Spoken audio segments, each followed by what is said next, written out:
Қыздар сразу мойындаңдаршы, сендер жігіттердің ақшасына қызығасыңдар ғой, дұрыс па? Андай отмазка айтпай ақ қойыңдар, ойбай бізге ана ойы керек, мінезі керек деген сияқты. Главное ақша ғой, дұрыс па? Жоқ. Неге жоқ? Во-первых, если біз ақшаға қарайтын болсақ, біз давно замуж шығып кететін, күйеуге шығып кететін едік. Ағашқаларға. Не? Ағашқы деген емес. Жоқ, тек ақша маңызды болса деген ба, идей. Қосын ба?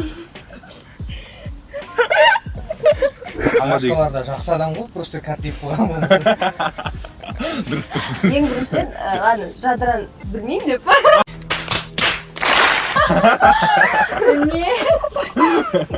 Ағашқылармен араласпаймыз, во-первых. Во-вторых, Аралассаңдар шығасыңдар, е? Жоқ. Ақшаға көп нәрсе сатуға болады, бірақ бақыт и любовь, оны сатып аламайсың. Безумно можно быть первым. Жігіттер, қыздарды жүріп жүрген кезде қымбат ресторандарға вообще апармаңдар. Кейін үйленген кезде ондайға ақшаң жетпей қалса, ана қыздың көңілі қалады. Дұрыс па, қыздар? Өте дұрыс. Жоқ, дұрыс. Шын жақсы көретін ол болса, ол қолында келген нәрсенің бәрін жасайды. Мен ол гүл или ресторан деп айтып отқан жоқпын. Адамның көңілі ғана. Понимаешь? Мына дебатқа келген кезде қыз бен жігіт ақшаға қызыға ма дегенде ақшаға қызығатын. Ақшаға емес, қалай айтсам болады? Жауап бере алмай қалды, дұрыс. Тоқта. Сен Жоқ деп қана дейсің. Стой. Жұмысына... Жаппа мен аузымды деп. Ну ладно, Давай, айта бер. Сен оның ақшасын емес, ол ата-анасының ақшасы болуы мүмкін, во-первых. Сен оның қалай перспективность па қалай түседі? Сондайына қарайсың, жұмысына қарайсың, адамның талпынысына қарайсың, ойына қарайсың. Ол ата-анасының ақшасы емес, сосын сенің бала-шағаңды асырай ала ма, соған ғана қарайсың. Сен ата-анаңның ақшасы бар. Сен мамаңды қиясың ба, мамаң соның ақшасына қарады дегенге? Жоқ. Жоқ, вот деймін, көрдің ба?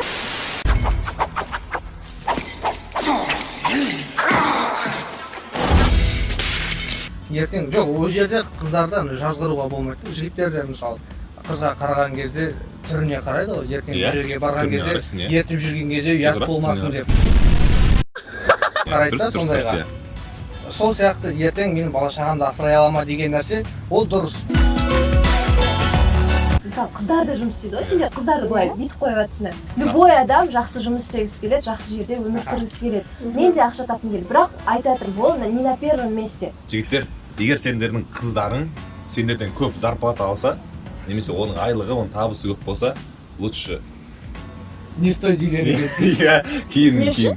Жоқ, кейін ол по-любому бір несі болады артынан сөз болады. Мен сен наоборот. Жоқ, бір жағынан жақсы, сен әйеліңе көп табуға тырысу керексің де, ол жерде. Уже мотив болады да, мотивация болады. Вот именно, сендер қарсы емессіңдер. Сенен көп табатын әйел алуға. Жоқ, мен қарсы Сені не емеспін. закрываем, Рауан Мен әйелім тапқан ақшаны үйге продукт алуға, мысалы, или тағы бір нәрсе алуға мен жұмсамаймын. Өзі тапты ма, ол өзі киінеді, өзі бір жерге барады, ол өзі жұмсайды. Мен оған қатысым жоқ, иә? Дұрыс. Баланың бірдеңесі болсын, үйдің нәрсесі болсын, оның бәрін мысалы мен өзім тапсырып. Қыздың ақшасына вообще, әйелдің ақшасы үйге келмейді. Екінші факт, қыздар сенімді жігіттерді ұнатады. Андай болып жүрмеңдер. Болған енді келісесіңдер, иә, сразу? Ну, иә, естественно. Уверенный ғой, иә?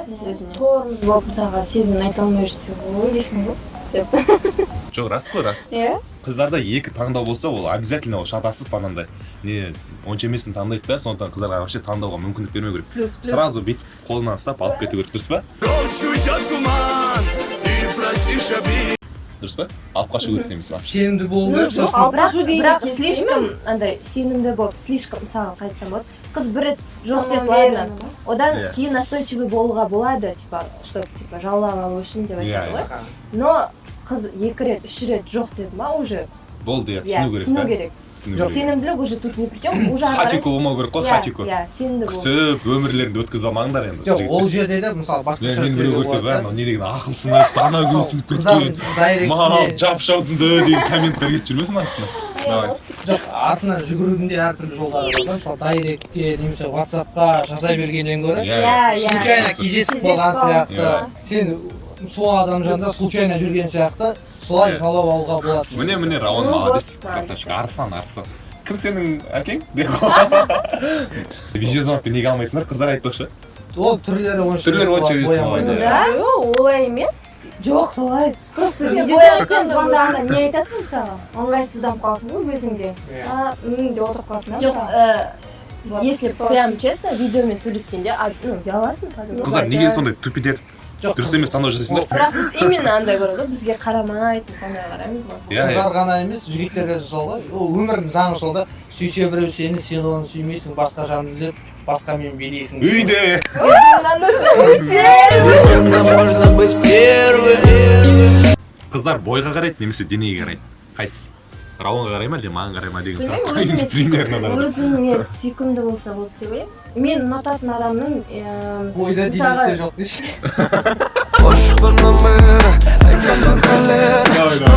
Например, Мен ұнататын адам бойда денесі түрі де өзінде жоқ десең, вообще жоқ.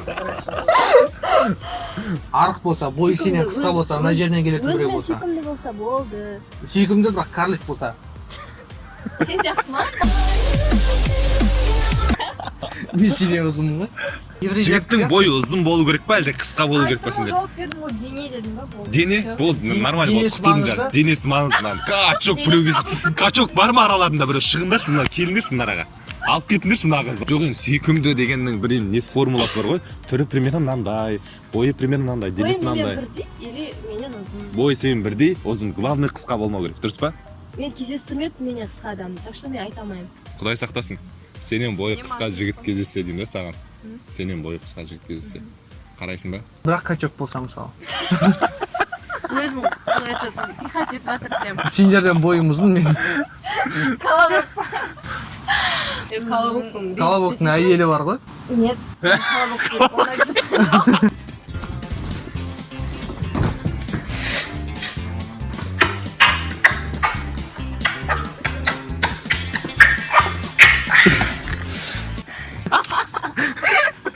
Жақсы ғой мен. Колобоктың әйелі бар. Ондай ол колобокты айтып жатқан жоқпын. Мысалға бойы қысқа и денесі бар деймін. Болды. Колобоктың денесі качок көп есептелмейді ғой. Сендер адамды айтып жатсыңдар кетші. Осы Назар факта аударады. бұл деген тема адамның қыз бен жігіттің отношениясын құртады. Бұзат, иә. Қыздың көңілін табам деп табанның астына түсіп кететін жігіттер туралы не Это айтасыңдар? просто сыйластық. А ұлдар оны утрировать етіп кетеді.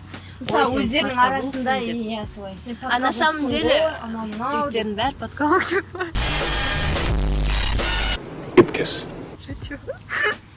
Просто ешкімге айтпайды ше. Ойнап жатырмын. Жоқ, по идее, иә. Подкаблук деген теманы Кейін негізі өзі. алып тастау керек. Потому что Әйел басқара ма, еркек басқара ма? еркек басқарады. Сөйтіп айтады да өздері басқарып алады кейін. Жоқ. Түсте звондадым, қалайсың, қалай, нормально ма? Өткендегі не болды? Алдында да өзінің қадірін Жоғалтып алады. кетіріп алады. Вот, міне осыны айтқым келген да мен. Кейбір жігіттер бар да. Андай ұнамайды, жаным, күнім, ботам, ондай вообще бізге ұнамайды. Әй қатын, жап аузыңды. Қазір бір жапалақпен жазаңды беремін деген жігіттер керек па? Олай емес. Жоқ, Жөнеге ондайға келіп түрелесің. Жоқ, жарайды, просто әңгіме болсын деген ба? Иә. Болу керек. Ең Аха. бірінші жігіт сыйлап тұру керек қызды. Вот ол по-любому қызды сыйлап тұрғаны сезіледі да. Адамдардың барлығы әдемі негіз. Кез келген адамнан әдемілік табуға болады. Даже көшеде отырған бомждың өзінен бір әдемілік табуға болады да, егер шын оны қарайтын болсаң, ол главный қандай көз қараспен қарадың ғой, Вот дұрыс па? Рауан, Ильяс. Санат, Ильяс деп атасын. Мерседес керек па? Әлде УАЗ керек па? Мен мысалы УАЗбын, любой жерде жүре бересің. Жоқ, просто любой жердің анау мынау типа жүре береді деген ғой, тауып Өзің жатасың. самоцветті түсіріп жатсың, білмейсің ма? Типа мен просто мен осы арқылы иә. О, мас кетті қыз. Машина болып кетті, жарайды, кеттік ал. Машина емес па ол?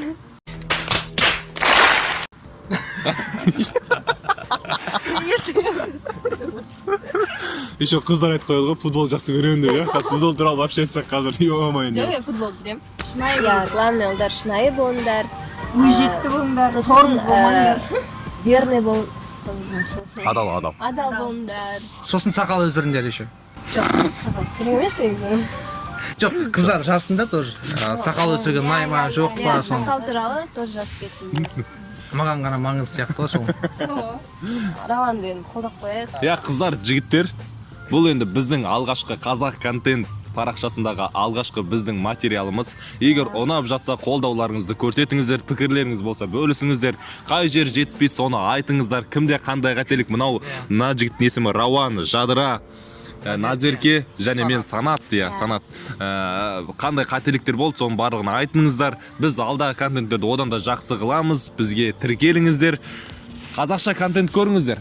лайк басайық жазыламыз көп сөйлеп кетсек ренжімеңіздер келесі кездескенше